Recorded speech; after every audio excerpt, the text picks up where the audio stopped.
Bueno, yo me pasé semanas, sino que un mes o un poco más, pensando de qué carambas iba a hablar, ¿no?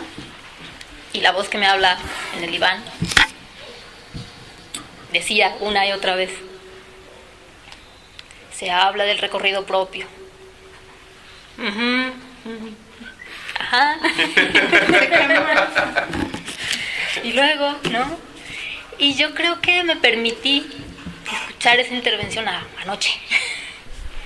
Y entonces lo que traigo para compartirles es un poco de lo que a mí me convoca del trabajo de Paul Feder. Entonces, bueno, les voy contando un poco qué me convoca, como Feder piensa la psicosis, y pues porque a mí me late, ¿no? Empiezo. No es la desaparición del sonido lo que hace el silencio, sino la calidad de la escucha, la pulsación ligera de la existencia que anima el espacio. Esta es una frase de David Le Breton, que escribe un texto muy bonito a propósito del caminar. Paul Feder fue uno de los primeros discípulos de Freud y también uno de los más leales. Él trabajó con psicosis durante la mayor parte de su carrera, sin embargo publicó hasta la muerte de Freud, ¿no? Él trabajó entre 1943 y 1949 como sus textos escritos, digamos. Y estos textos fueron publicados hasta que él mismo murió. Vaya, se suicidó. Acaba de señalar. Se murió. Se murió. Se murió. Feder piensa en la psicosis desde los límites. Concibe el límite no como una barrera, sino como la condición que permite al aparato psíquico diferenciaciones en su interior y entre lo que es psíquico y lo que no lo es, entre lo que es del sí mismo y lo que proviene de los otros. Hablamos, ¿no? Sabemos de una primera alienación constituyente que sucede durante el estadio del espejo y que nos hace percibirnos como uno, que es un poco una locura, ¿no? Lo decía Fer hace rato, ¿no? Que yo soy yo, esta ilusión de que uno es uno. Para él, el trabajo con el yo del sujeto es de suma importancia. Piensa esta instancia psíquica como una interfase. Esto es una superficie inmaterial, sin espesor, que separa dos o más regiones del espacio dotadas de regímenes propios. Esta separación, debida a la interfase, es indispensable para que esos regímenes particulares mantengan su diferenciación. Esta superficie de separación es asimismo superficie de contacto y de intercambio entre las dos regiones a las que diferencia. Desde el proyecto de psicología en 1895, Freud ya vislumbraba este concepto y hablaba de barreras de contacto. Lo retoma en el yo y en ello y en la nota de la pizarra mágica. El yo es un ente de superficie, se sitúa en la superficie del aparato psíquico, en contacto con el mundo exterior por medio del sistema percepción-conciencia y en contacto con el ello y lo inconsciente del cual es un emergente. El yo es además una proyección de la superficie de nuestro cuerpo. Así pues, el yo tiene esta estructura por un lado, si bien tiene una interfase que lo separa de la realidad exterior, no tiene en cambio una que lo diferencie del mundo pulsional. Por otro lado, la interfaz entre el mundo y el yo es una película doble. Una capa córnea endurecida que funciona como protección cuantitativa contra las excitaciones y una capa sensible que funciona como filtro cualitativo, como superficie de inscripción. Esto nos lleva a la pizarra mágica, ¿no? Didier Ansiu retomará esto en su concepto del yo-piel, agregando que en la primera interfase que aparece en el bebé, las dos envolturas, la protectora y la significante, esta que tiene contacto y que tiene la cuantitativa y la cualitativa, no están aún diferenciadas. Esta interfase primitiva se constituye por la representación de una piel común a la madre y al niño, piel que los mantiene unidos y al otro lado de la cual se encuentra cada uno de ellos. Lacan en el Seminario 10, cuando va a plantear el objeto A, habla de algo que se llama órganos ambosectores, ¿no? Y el ejemplo primigenio es el pecho materno, ¿no? y que es un órgano que solamente va a funcionar si hay un bebé como un órgano que alimenta, si hay un bebé que succione, ¿no? Entonces el bebé percibe el pecho materno como parte de su propio cuerpo y también es parte del cuerpo de la madre. Es algo que pertenece a los dos y a ninguno al mismo tiempo. Para Anciu, este yo piel, al volverse autónomo, se convierte en un contenedor de energía pulsional. Sobre esa superficie estable de las pulsiones, puede hallar puntos de anclaje precisos, que le permiten anclarse a zonas erógenas del cuerpo y a libretos fantasmáticos elaborados por el preconsciente. Yo no sé, pero a mí me suena mucho Lacan, ¿no? A cómo Lacan va construyendo el concepto del objeto A, ¿no? Estos lugares donde se ancla, hay un anclaje, ¿no?, libidinal pulsional que va a generar un movimiento, digamos, ¿no? Una causa de deseo. Y asimismo como la fórmula de la fantasía, ¿no? El sujeto tachado en relación a esta relación que tiene con este objeto pulsional, digamos.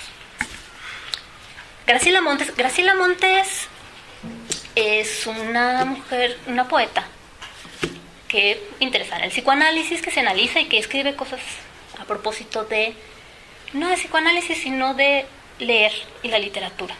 Y ella, en La frontera indómita, que es un libro pequeñito de ensayos, cita a Winnicott para hablar de una tercera zona que describe como un espacio entre el yo y el no yo. Montes piensa este tercer territorio como un espacio lúdico, algo en constante construcción y movimiento, como una frontera que no cesa de transgredirse, un muro que se levanta para volverse a derribar. Es ahí, me parece, que como analistas nos ubicamos, en la frontera, en el lugar que es y no es. Hacemos semblante de este objeto A, digamos, ¿no? Tenemos una green card, pero no tenemos visa. Pasaporte menos. No nos vamos a quedar ahí.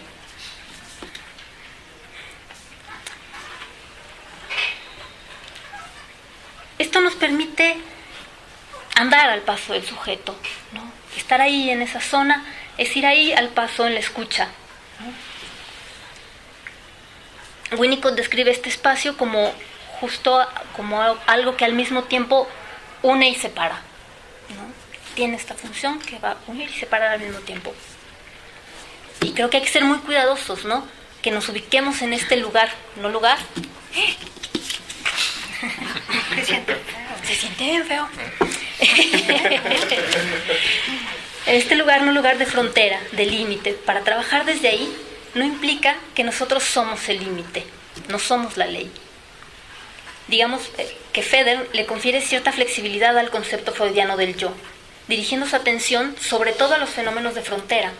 Nos dice que las fronteras del yo cambian constantemente, varían de un sujeto a otro, incluso en un mismo sujeto en distintas etapas de la vida, lo que tendrá como conciencia que el analista deba mantenerse atento, no solo al contenido, sino al estilo y función de la asociación libre en el discurso.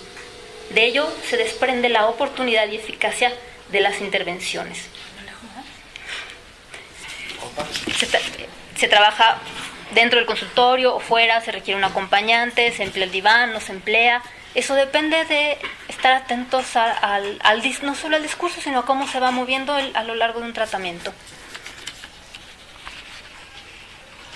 En este sentido, Feder es al menos uno de los primeros en plantear un dispositivo analítico extendido, mediante la inclusión de una enfermera entrenada psicoanalíticamente, él la llama así, y refiere haber trabajado de esta manera con varios pacientes durante bastantes años. Algo más que se desprende de esta flexibilidad es pensar tanto al sujeto como al proceso psicoanalítico como algo del orden de lo transitivo, algo que está sucediendo, y que el hecho de que en algún momento se encuentre con una sintomatología mayormente psicótica no implica que será así permanentemente. Parte de nuestra labor será acompañar a ese sujeto a transitar por ese y otros momentos desde el lugar que el discurso nos marque. La lectura de Feder puede parecer un compendio de indicaciones prácticas para el tratamiento de la psicosis, pero esto implica importantes diferencias teóricas con respecto no solo a Freud, sino también a posteriores postulaciones a propósito del psicoanálisis de la psicosis. Lo primero que plantea es que sí hay una transferencia, pero esta es muy inestable.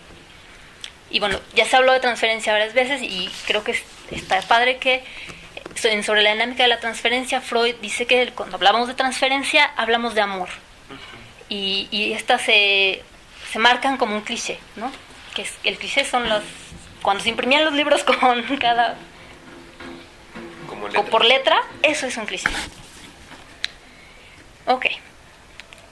Pero para que esto suceda en la psicosis, dice que tiene que haber una transferencia positiva con el analista, ¿no? Como segundo requisito, indica que debe existir alguien interesado en el paciente durante el proceso de análisis y después de él, así como la importancia de la familia y el entorno en el éxito del tratamiento.